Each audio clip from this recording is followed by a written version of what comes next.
Visite historique de Modi en France. Modi est un leader très avisé et peut-être l'un des meilleurs. Macron est un très bon homme d'affaires avec une très forte famille Rothschild derrière lui qui a le monde sous ses doigts avec les Rockefeller.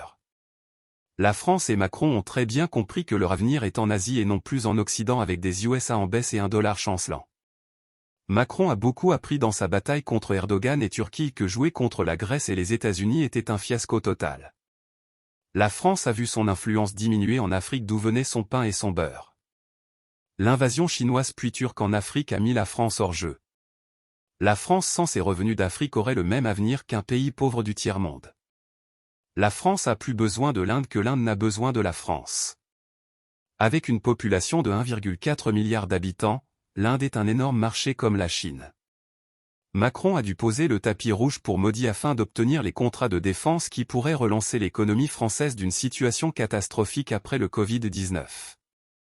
La France est en déclin depuis des décennies depuis que Mitterrand a pris ses fonctions et juste avant sous Giscard d'Estaing, la France avait fait face à une crise catastrophique due à une forte augmentation des prix du pétrole. La France a une énorme capacité cérébrale avec sa recherche et développement dans de nombreux domaines, y compris l'aéronautique, les technologies de l'information, la santé et les sciences, et bien d'autres. C'est pourquoi vous avez tous les espions de l'Ouest et de l'Est en France qui volent des brevets. La CIA est très active en France comme le KGB l'a été par le passé. Les États-Unis ne veulent pas d'une Europe forte et d'une France forte qui pourrait être une concurrence agaçante dans l'UE, en Afrique et maintenant en Asie. La France avec Total a un partenariat très fort en Russie avec Poutine et c'est là pour rester. C'est l'une des raisons pour lesquelles ils ont assassiné le grand patron de Total, Christophe de Margerie en Russie dans un faux accident d'avion. Il était trop proche et ami du Kremlin. Macron est aux prises chez lui avec des problèmes internes qui ont été créés par la CIA afin de tenir la France très occupée avec ses propres problèmes.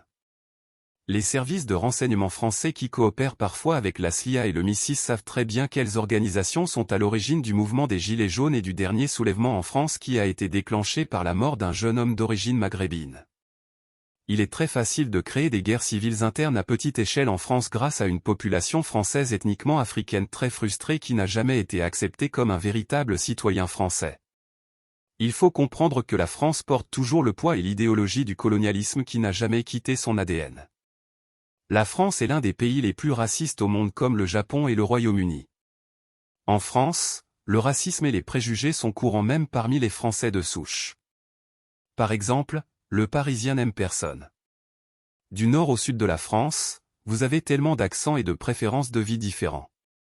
Il est très difficile de comprendre que la France puisse être cet État multiculturel accueillant au milieu de l'Europe. La France a besoin de nouveaux amis et de nouveaux marchés pour sa survie. Les États-Unis sont sa compétition numéro 1.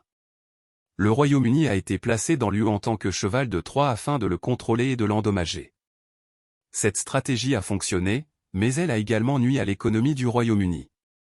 La différence est que le Royaume-Uni a été assez intelligent pour ne pas tomber dans la folie de l'euro, qui était l'une des initiatives les plus destructrices.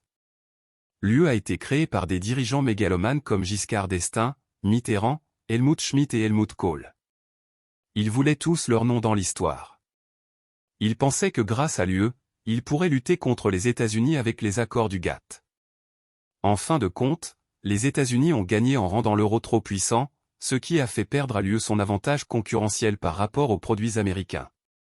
La France et l'UE traversent des moments critiques. Macron est un jeune président ambitieux qui peut jouer le rôle d'un leader de start-up à la Silicon Valley. À mon avis, sa plus grande erreur de Macron est son style de dictature monarchie qui ne convient vraiment pas à la population française qui a écrit le livre sur les révolutions.